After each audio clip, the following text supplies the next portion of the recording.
Muito bom dia, amados irmãos, a graça e a paz do Senhor. Estamos reunidos para mais uma porção do nosso seminário de como entender ou como ler o livro do Apocalipse. Eu quero, nesse momento, agradecer muito ao nosso Senhor, pelas boas notícias que tivemos essa semana, com o retorno para a sua casa da nossa irmã Elisângela. Que milagre, irmãos, que milagre. Que milagres temos experimentado, Louvado seja o nome do Senhor. Quero começar convidando a você a abrir a sua Bíblia em Apocalipse no capítulo 3. Vamos ler a partir do verso 14, então depois faremos uma breve oração. Apocalipse 3, verso 14, carta à igreja em Laodiceia. Ao anjo da igreja em Laodiceia escreve: Estas coisas diz o Amém, a testemunha fiel e verdadeira, o princípio da criação de Deus. Conheço as tuas obras, que nem és frio nem quente. Quem dera fosses frio ou quente. Assim, porque és morno, e nem és quente nem frio, estou a ponto de vomitar-te da minha boca. Pois dizes: estou rico e abastado, e não preciso de coisa alguma. E nem sabes que tu és infeliz, sim, miserável, pobre, cego e nu. Aconselho-te que de mim compres ouro refinado pelo fogo, para te enriqueceres, vestiduras brancas para te vestires, a fim de que não seja manifesta a vergonha da tua nudez, e colírio para ungires os olhos, a fim de que vejas. Eu repreendo e disciplino a quantos amo. Sê, pois, zeloso e arrepende-te. Eis que estou à porta e bato. Se alguém ouvir a minha voz e abrir a porta, entrarei em sua casa e cearei com ele, e ele comigo. Ao vencedor, dar-lhe-ei sentar-se comigo no meu trono, assim como também eu venci e me sentei com meu Pai no seu trono.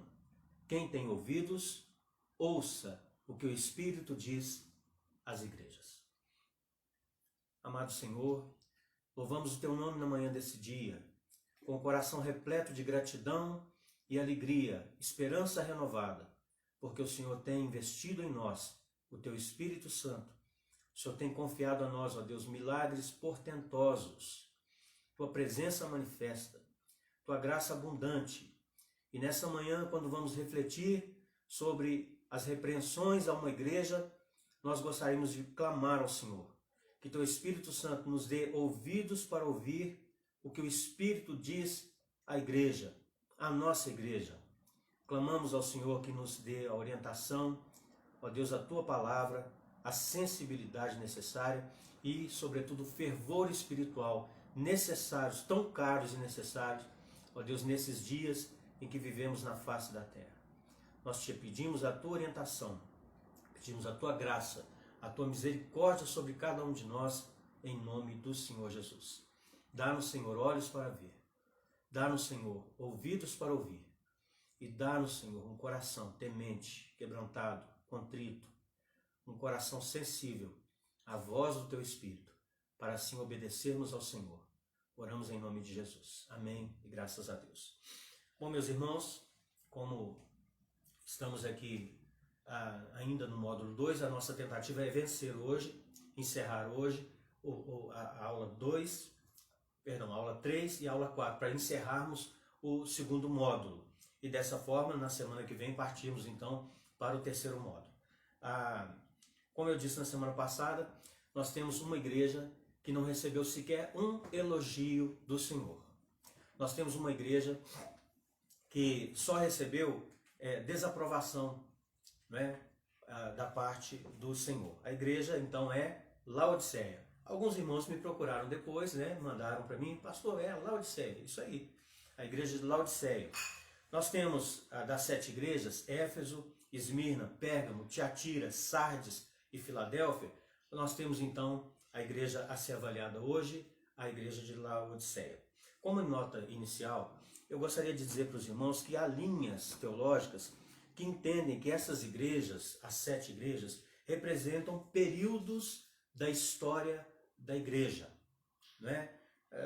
uma espécie de dispensações dentro da igreja, que são retratadas por cada uma dessas igrejas, né? No entanto, nós não entendemos que é assim. Nós entendemos que é possível ver expressões de cada igreja, de cada uma das 7 igrejas, porque são, lembre-se do número 7, não é? São representativas de todas as igrejas em toda a história, ao longo de toda a história da igreja. Então, nós entendemos que é possível ver expressões de cada igreja ao longo da história. E essas expressões, elas podem tanto ser simultaneamente, nós podemos ver simultaneamente no mesmo período, ou até mesmo dentro de cada igreja. Como exemplo, vamos ver aí a igreja de Éfeso. A igreja de Éfeso, ela, do seu nascedouro até o ano 7, ela então experimenta uma progressão bem intensa. Ela cresce muito, ela se desenvolve bastante, não é? Do seu nascimento até o 7º ano. Do 7º ano até o ano 14 de sua existência, não é? Dos 7 aos 14 anos, ela experimenta uma espécie de platô, de estagnação no seu crescimento, uma estabilidade no seu crescimento. E dos 14 aos 21 anos, essa igreja então experimenta um declínio. Então, meus irmãos, a gente pode, com o exemplo da própria igreja de Éfeso, perceber que uma mesma igreja, ao longo da sua existência, pode experimentar expressões das 7 igrejas, períodos, né, das 7 igrejas.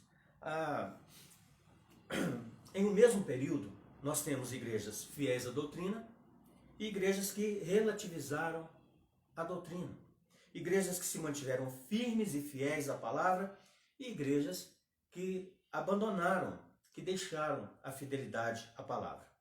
Em todo o período, porém, nós temos um remanescente fiel e aqueles que viram as costas à palavra.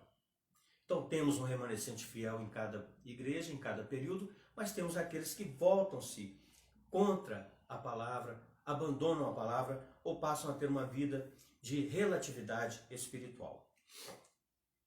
A igreja de Laodiceia, ela nos chama a atenção por ser uma igreja muito rica. Ela estava ali na Ásia Menor, naquela região denominada o Vale do Rio Lico.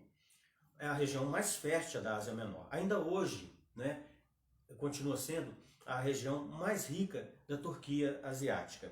E havia ali 3 cidades que formavam uma espécie de região metropolitana: Laodiceia, Colossos e Herápolis. Das 3 cidades, Laodiceia era a mais rica. No ano 46, ocorreu um terremoto, um grande terremoto, que arrasou com aquela região. Laodiceia, porém, foi a cidade que se orgulhou de não depender de recursos do império para se reconstruir. Os próprios cidadãos, a própria riqueza da cidade manteve-se, né? Conseguiu reerguer a cidade. O contrário, Colossos e Herápolis não conseguiram, precisavam então de investimento externo para conseguir se reerguer. Bom, a igreja de Laodiceia, apesar de ser muito rica, né, e ela tinha uma autoimagem de suficiência, né, mas apesar de ser uma igreja muito rica e abastada, Jesus não traz nenhuma palavra de elogio a respeito dessa igreja. Então, eu proponho que nós olhemos para essa carta, não é, à igreja de Laodiceia, sobre 3 aspectos: diagnóstico, apelo e promessa. Como diagnóstico, né, Jesus se utiliza de figuras para diagnosticar a igreja de Laodiceia. Quais figuras são essas? Quente, morno, frio. A segunda, vestes brancas. A terceira, ouro puro. E a quarta, colírio para ungir os olhos. Há uma intencionalidade de Jesus a usar tais figuras. Jesus conhece o texto e o contexto, o povo e a cultura, a indústria e o comércio de cada local. E sua igreja inserida nessa realidade. Jesus conhecia a cidade e todo o aparato cultural da cidade. E ele explora tudo isso para entregar uma mensagem espiritual à igreja de Laodiceia. Bom, a primeira figura, quente, morno, frio. Hierápolis era conhecida como uma cidade de fontes de água, era conhecida por ser uma cidade com fontes de águas termais. Uma espécie de Caldas Novas da época. Então tinha-se ali um monte com rochas calcárias brancas, era inclusive conhecido como Castelo de Algodão, né? Devia ser uma imagem muito bonita, né? Com águas quentes que formavam piscinas naturais termais, onde as pessoas de várias partes do mundo e de várias partes do império iam ali para curar as suas dores, né? Uma espécie aí de Caldas Novas. Colossos, por outro lado, era que tinha, né, fontes, ao contrário de Hierápolis, tinha fontes de águas frias, geladas, mas também consideradas terapêuticas. Laodiceia, porém, não tinha nem fontes de águas quentes e nem fontes de águas geladas. As águas chegavam a Laodiceia por meio de aquedutos que vinham das montanhas. E quando chegavam à cidade de Laodiceia, elas chegavam mornas. De modo que os viajantes, ao passarem pela região, né, tinha ali uma fonte de água, eles não podiam beber, porque eram águas mornas, que provocavam ânsia de vômito. Né? As águas em Laodiceia eram impróprias, tanto para beber quanto para uso terapêutico. Jesus se utiliza desse contexto para fazer uma aplicação espiritual. Quem dera tu fosses quente como as águas de Hierápolis. Quem dera tu fosses frio como as águas de Colossos. Mas porque tu és morna como as águas que chegam à cidade, estou a ponto de vomitar-te da minha boca. A segunda figura é vestes brancas. Laodiceia era o maior centro têxtil da Ásia Menor. E era famosa por causa da sua lã negra. Então, e eles se orgulhavam de suas fábricas, né? Suas grandes fábricas de roupas. Né? Mas Jesus está dizendo para aquela cidade, vocês se orgulham de suas fábricas de roupas, mas espiritualmente vocês estão nus. A terceira figura é a figura do ouro puro. Laodiceia era a cidade dos banqueiros, dos ricos. Mas Jesus diz a ela, vocês se orgulham do ouro que têm, mas espiritualmente vocês estão pobres. E a quarta figura é o colírio para os olhos. Laodiceia era o maior centro oftalmológico do primeiro século. Havia muitas clínicas de tratamento dos olhos. Inclusive, havia ali um remédio muito eficaz e muito famoso chamado pó frígio para enfermidades do trato ocular. Jesus, porém, diz àquela cidade, vocês se orgulham de suas clínicas de tratamento de olhos, mas espiritualmente vocês estão cegos. Na verdade, irmãos, o que Jesus está fazendo é um diagnóstico. Preciso que passe o slide ali. É um diagnóstico. No diagnóstico, destaca-se aquilo que Jesus não viu nessa igreja. Em primeiro lugar, quando nós lemos as 7 cartas, nós notamos que Jesus não faz à igreja de Laodiceia nenhuma denúncia de problemas doutrinários, como havia em Pérgamo, Tiatira e Sardes.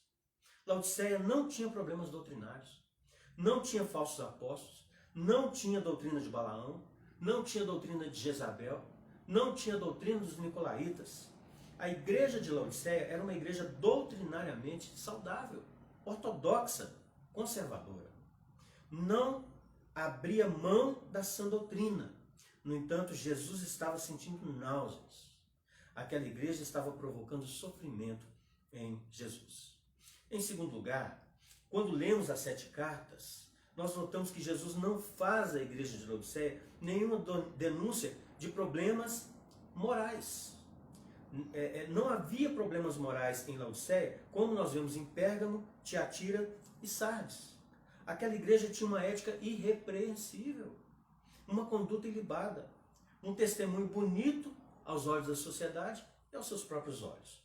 Não obstante ser uma igreja ortodoxa e ética, Jesus está a ponto de vomitá-la de sua boca.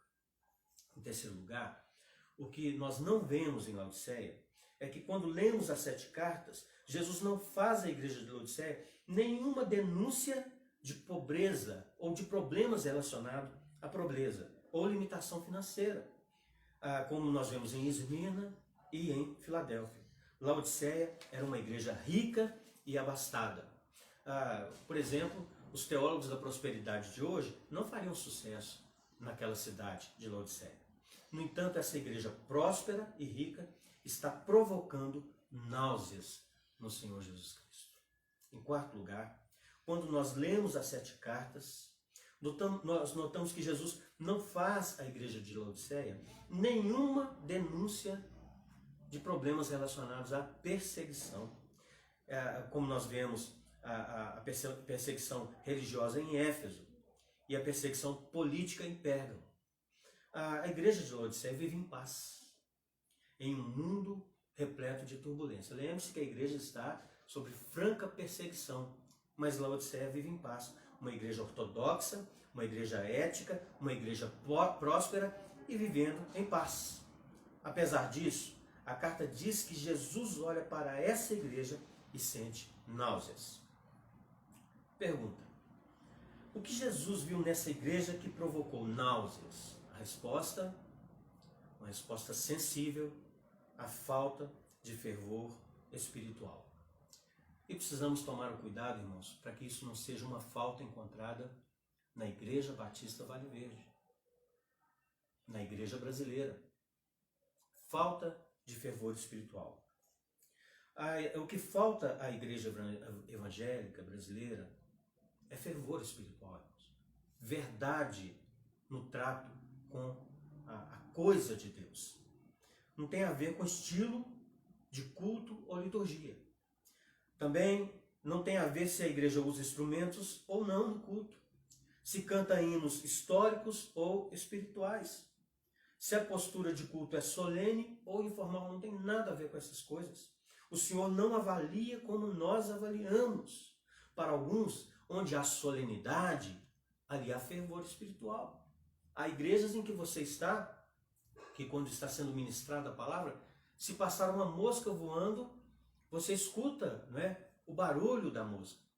E alguns têm essa reverência, né, extrema, como um grande sinal de fervor espiritual. Por outro lado, onde há emoção, algumas pessoas entendem que onde há emoção, efusão, barulho, né, ali há fervor espiritual. Mas o Senhor não avalia como nós avaliamos. Jesus não vê assim.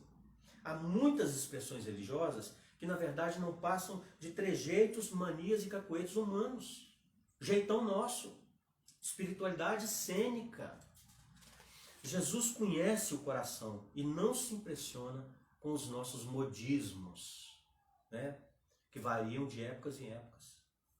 Jesus diz: eu conheço, ele conhece, ele tem um diagnóstico. Meus irmãos, pode estar faltando em nossa igreja, como em Laodiceia, fervor espiritual.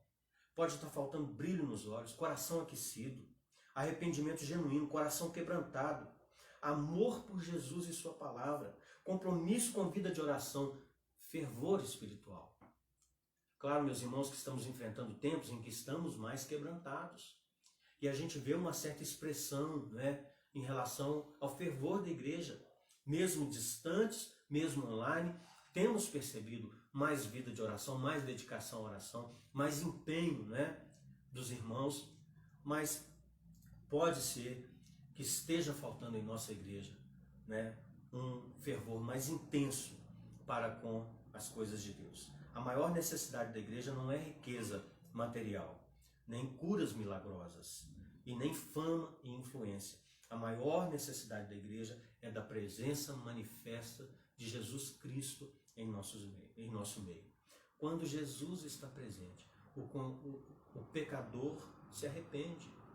Quando Jesus se faz presente, o ímpio tem um impacto em sua vida imoral e muda de atitude. Nossa maior necessidade não é de coisas e nem mesmo de bênçãos. Nossa maior necessidade é de Deus, do abençoador. E o que Deus requer de nós é que tenhamos fervor espiritual. Bom, meus irmãos, caminhando para a nossa segunda aula,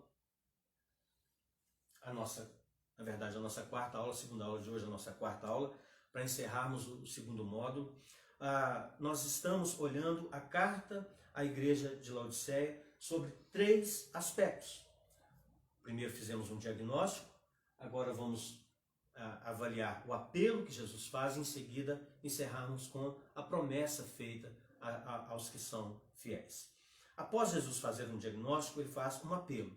Sendo o Senhor Jesus Senhor e dono da igreja, ele dá um conselho. Olhe comigo, Apocalipse 3, 18. Apocalipse 3, 18. Aconselho-te que de mim compres ouro refinado pelo fogo para te enriqueceres, vestiduras brancas para te vestires, a fim de que não seja manifesta a vergonha da tua nudez, e colírio para ungires os olhos, a fim de que vejas. Meus irmãos, percebam comigo. O Senhor Jesus se apresenta para Laodiceia como um vendedor ambulante, como aquele que está oferecendo um produto essencial, está vendendo um produto essencial. E sabe o preço desse produto? É de graça. O que Jesus está recomendando a você e a mim? O que ele está recomendando a você e a mim? Aconselho-te que de mim, compres de mim. Aconselho que tu compres de mim. Meus irmãos, se queremos restaurar o fervor espiritual em nosso coração, o caminho não é buscar as últimas novidades do mercado da fé. A solução para buscar o fervor é voltar-se para Jesus. É Jesus quem tem o remédio para a igreja. É Jesus quem tem a proposta de restauração da igreja. É Jesus quem pode reavivar o coração da igreja. É Jesus quem pode aquecer a alma da igreja.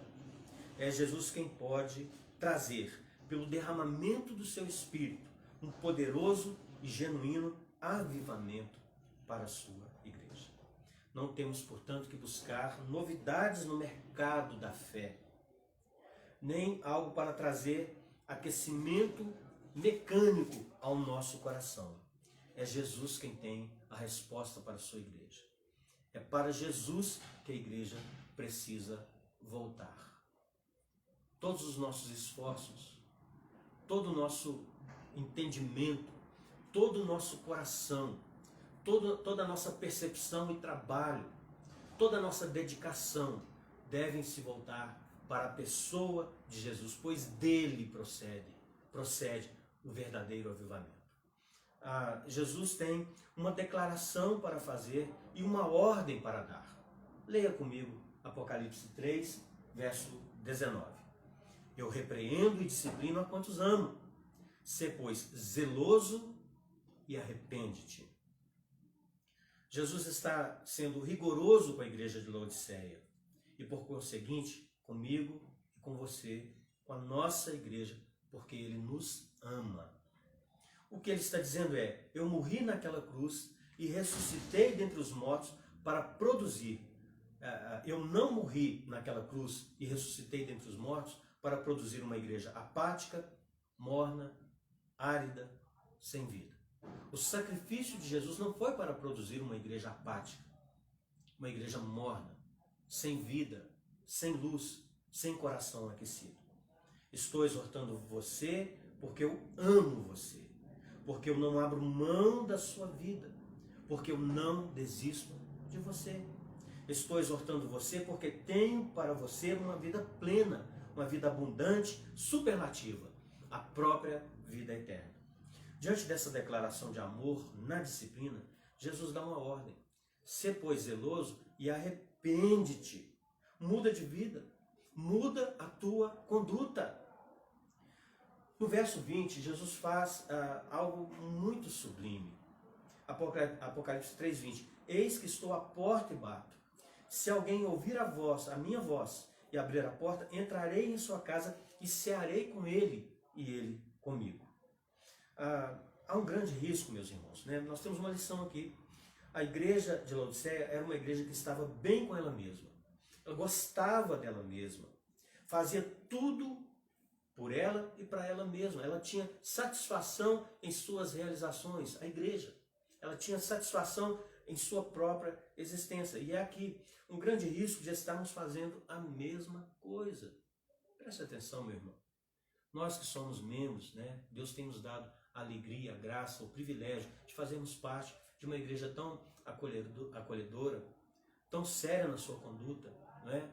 Ortodoxa, uma igreja dinâmica, uma igreja dentro da sua possibilidade, financeiramente falando, apoiadora, que apoia missões, que apoia o trabalho missionário, que ajuda, que mantém missionários, não é? Mas aqui nós corremos o risco de estarmos fazendo a mesma coisa que Laodiceia fez, nos reunindo, cantando, pregando, orando, ofertando tudo para nós mesmos. Uma igreja que olha para si mesma e dá nota máxima. A minha igreja nota 10. Né? A doutrina está boa, a ética está boa, ela tem prosperidade, estamos em paz, irmãos. Paz. Muitos de nós, se morássemos lá naquela época, gostaríamos de fazer parte lá da igreja de Laodiceia, né? Porque consideravelmente era a melhor das igrejas, do ponto de vista financeiro, do ponto de vista da paz, da segurança, né? Da prosperidade, né? Aos olhos da própria igreja e da comunidade do seu entorno. Mas note comigo que Jesus está do lado de fora da igreja batendo. Do lado de fora batendo. Eis, estou à porta e bato. Interessante que a igreja nem está percebendo isso. Jesus quer entrar e a igreja não está nem percebendo isso. Irmãos, que Jesus nos convide a cear com Ele é algo maravilhoso. Agora, mas que Ele queira cear conosco é um milagre da graça. Porque a única possibilidade de nosso coração se aquecer verdadeiramente é se estivermos assentados com Jesus na intimidade dele. Como exemplo, os 2 discípulos no caminho de Emaús. Quando seus olhos se abriram para reconhecerem Jesus, o coração deles se aqueceu. E pregando sobre isso, o reverendo Hernandes, ele fala exatamente isso. Quando os olhos abrem, os corações aquecem. Os pés se apressam e os lábios se abrem para dizer que Ele está vivo pelos séculos dos séculos e que Ele é a razão da nossa vida. Jesus, então, irmãos, faz uma promessa. Leia comigo o verso 14, Apocalipse 3, verso 14. Ao anjo da igreja em Laodiceia escreve: essas coisas diz o Amém, a testemunha fiel e verdadeira, o princípio da criação de Deus. Ele é o Amém, a última palavra de Deus para nós. Se você não escutar a Jesus, não tem mais esperança. Jesus e suas palavras são a última novidade de Deus para a humanidade. A última boa notícia de Deus para a humanidade. Se você não escutar as palavras de Jesus, não há mais esperança para você. Não existem mais novas revelações. Quem anda atrás de novas revelações anda equivocado.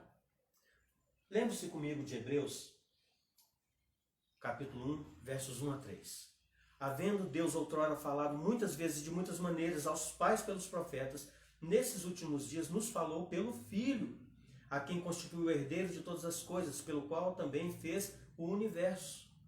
Ele que é o resplendor da glória e a expressão exata do seu ser, sustentando todas as coisas pela palavra do seu poder, depois de ter feito a purificação dos pecados, assentou-se à direita da majestade nas alturas. O Filho é a última revelação de Deus para mim e para você. Ele é o Amém de Deus. Ele é o Ômega, a palavra inicial e a palavra final. Se você não escutar a Jesus, Não existe nenhuma outra mensagem de Deus para você e para mim. Essas coisas diz o Amém, a fiel e verdadeira testemunha. Ele fala e ele cumpre. Ele promete e ele faz. O que ele faz, ninguém pode impedi-lo de fazer. Ele está no trono. Ele está no governo. Portanto, os nossos olhos como igreja devem estar voltados para o trono de sua soberania. Ele é o princípio da criação de Deus. Ele foi o agente da criação. Todas as coisas foram feitas por intermédio dele e sem ele, nada do que foi feito se fez. Meus irmãos, isso significa que se ele trouxe do nada o universo, ele é poderoso para aquecer o nosso coração e trazer fervor espiritual à nossa alma. Então, nos versos 21 e 22, ele faz a seguinte promessa. Apocalipse 3, 21 e 22. Ao vencedor, dar-lhe-ei sentar-se comigo no meu trono, assim como também eu venci e me sentei com meu Pai no seu trono. Quem tem ouvidos, ouça o que o Espírito diz às igrejas. Jesus promete o trono. Para uma igreja que dava tanto valor a riquezas, Jesus está dizendo, tenho algo melhor para vocês. Eu tenho algo melhor do que o ouro para vocês. Quem se assentará publicamente com ele no trono é quem assentou-se publicamente com ele à mesa. Portanto, ele nos promete não apenas o céu, mas o seu estarmos com ele, governando com ele no seu trono. Não estaremos apenas com ele no céu, nós estaremos reinando com ele no céu. Jesus conclui dizendo, quem tem ouvidos, ouça o que o Espírito diz às igrejas.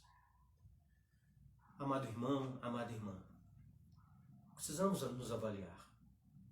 Nós temos tido ouvidos para ouvir o que o Espírito diz à igreja? A Igreja Batista Vale Verde tem tido percepção espiritual, ouvidos espirituais, para ouvir, entender e obedecer o que o Espírito expressamente diz às igrejas e à igreja dos nossos dias. Que o Senhor tenha misericórdia de nós. Reverendo Hernandes, ele provoca-nos, trazendo alguns dados estarrecedores. Das 7 igrejas citadas em Apocalipse na Ásia, atualmente a Turquia, nenhuma existe mais. Na região não há sequer 1% de crentes no Senhor Jesus. Por que essas igrejas morreram? Porque não ouviram o que o Espírito disse a elas. O quadro na Europa, berço do protestantismo, é estarrecedor. As igrejas estão morrendo, vítimas do liberalismo teológico, da teologia liberal, do secularismo e do humanismo idolátrico. Igrejas sendo transformadas em bares, boates ou vendidas para se tornarem mesquitas muçulmanas. Na Holanda, os templos estão lá, as construções estão lá, mas não são mais frequentadas. Na Escócia, por exemplo, há um templo que do lado de fora é uma igreja, é um templo, mas você adentra, o interior do templo se tornou um bar. Funciona um bar. Na Inglaterra, berço dos grandes avivamentos, menos de 4% dos crentes frequentam a igreja. Na América do Norte, Estados Unidos, o liberalismo teológico devastou a igreja, produzindo ceticismo, as chamadas igrejas mortas. Por que essas igrejas estão morrendo? Porque elas não ouviram o que o Espírito diz às igrejas. E no Brasil? Qual é a realidade do nosso país? A despeito de tanta igreja, de tantas igrejas, tantas portas abertas, há denominações que já se renderam ao liberalismo teológico, há seminários que não acreditam mais que a Bíblia é a palavra de Deus, inspirada, inerrante, infalível, suficiente. E ensinam, os professores ensinam aos seus alunos a relativização da palavra de Deus. Por isso, as igrejas perdem membros, ou estacionam em seu crescimento. Note comigo, meus irmãos. Uma igreja que subscreve ao liberalismo teológico, que nega que a Bíblia é a palavra de Deus, ela acabou de assinar o seu atestado de óbito. E não tem remédio, não tem antídoto para isso.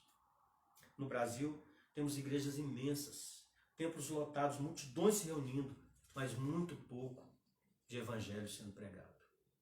Não se fala em Cristo como Salvador, não se fala em Cristo como Senhor, não se fala em Cristo como mediador e redentor. Ao contrário, temos a figura central do homem sendo exaltada, sendo acariciado em seu ego, sendo colocado como centro de todas as coisas. Não se prega mais sobre arrependimento, sobre fé salvadora, sobre justificação pela fé, sobre santificação. Não se fala sobre as glórias do céu e nem tampouco sobre os horrores do inferno, sobre a ira de Deus e sobre o juízo iminente. Substituíram a mensagem pura e simples do Evangelho por um Evangelho sincrético e de mercado. Prosperidade, curas e milagres. Precisamos voltar ao antigo, verdadeiro e único Evangelho. Pedir a Deus que sopre sobre nós fervor espiritual. A maior necessidade da igreja evangélica brasileira e da nossa igreja, vamos olhar para dentro de nós, irmãos. Vamos olhar para a nossa própria congregação. A nossa maior necessidade é voltar ao Evangelho. A uma volta às origens, à doutrina apostólica, à doutrina bíblica, uma volta à centralidade das Escrituras. Que os púlpitos das igrejas e da nossa igreja voltem às Escrituras. Deixe a psicologização humana, as mensagens de autoajuda, o pragmatismo de mercado, mensagens antropocêntricas para massagear o ego. Esse não é o Evangelho da graça, não é o Evangelho de Jesus Cristo. Que nós possamos ouvir a voz do Espírito e voltemos ao Evangelho. Precisamos de um poderoso reavivamento espiritual. Nossa igreja tem considerado, irmãos, que, na medida do possível, temos sido uma igreja ortodoxa, mas às vezes muito apática, morna, sem brilho, sem vício, sem fogo no coração, sem paixão missionária, sem ardor evangelístico e sem vida de piedade. Esse diagnóstico fazemos, irmãos, tendo a consciência e o respeito àqueles amados irmãos que estão aí diante de Deus com o coração aquecido. Mas é um remanescente, não é toda a igreja. Temos muitos irmãos, muitos congregados, muita gente boa, honesta, gentil, gente do coração, gente que a gente quer viver com eles, quer ir para o céu com eles, mas estão apáticos. Muitos, inclusive, usando seus lábios para detratar de alguma maneira o Evangelho entre nós. Tome cuidado, meu irmão, tome cuidado, minha irmã, porque Jesus está a ponto de vomitar-te da boca dele.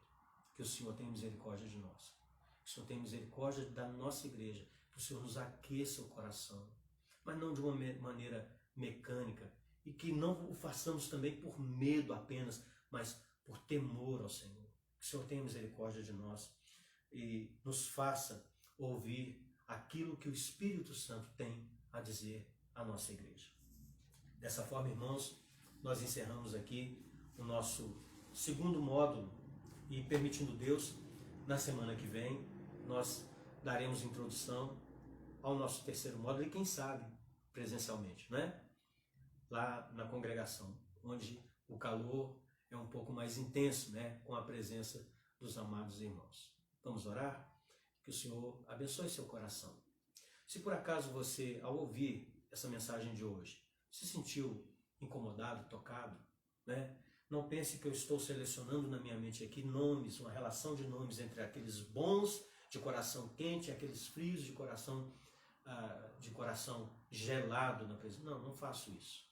Como pastor, Deus tem me dado o temor de olhar para a igreja como um todo e dizer assim: nós todos precisamos melhorar, precisamos aquecer o nosso coração, precisamos voltar à prática das primeiras coisas, voltar ao primeiro amor, voltar a ter um coração aquecido. E se nunca tivemos, precisamos ter. Mas quem opera isso é o Senhor, dono da igreja. Que nós possamos nos dobrar diante dele, clamar por ele, pela intervenção dele, para não sermos repreendidos como a igreja de Laodiceia, que não havia nem sequer uma palavra de elogio, mesmo com tantas qualidades. Mesmo com tantas qualidades, uma igreja que não recebe nenhuma palavra de elogio da parte do Senhor. Que o Senhor nos guarde. Que possamos ouvir uma palavra de elogio da parte do nosso Senhor.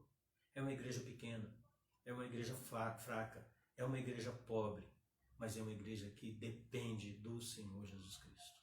Que o Senhor nos abençoe, irmãos. Vamos orar.